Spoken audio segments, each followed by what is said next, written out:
Congressman Elizalde suportado ang 82.4 bilyong piso na budget para sa reforma sa hudikatura.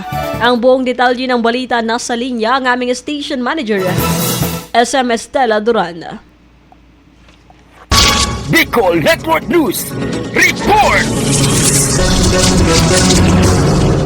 Nagpahayag ng buong suporta si Bicol Party List Congressman Elizalde sa panukalang 82.4 billion pesos budget ng hudikatura para sa taong 2025. Binigyang diin ni Congressman Saldi ang pangangailangan para sa agarang matugunan ang mga problema ng justice system tulad ng pagkaantala sa kaso at pagsasaayos sa mga halls of justice upang makapagbigay serbisyo ng maayos sa mga mamamayan. Ayon kay Congressman Saldi, ang mga planong estratehiya ng hudikatura para sa digitalization ay isang mahalagang hakbang upang malutas ang mga problemang kinakaharap ng judiciary. Ang hinihinging budget ay susuporta sa mga inisyatibong ito at iba pang reformang naglalayong mapabilis ang proseso ng pagbibigay ng hustisya sa taong bayan. Inendorso ni Congressman Saldi ang 82.4 bilyong peso budget na hinihiling ng hudikatura para sa susunod na taon na ayon sa kanya ay isang mahalagang puhunan para sa kinabukasan ng bansa. Hinimok din niya ang kapwa mga mambabatas na sumuporta rin sa nasabing budget upang matulungan ang hudikatura na ipagpatuloy ang kanilang agenda ng reforma at lumikha ng mas mabilis, makabago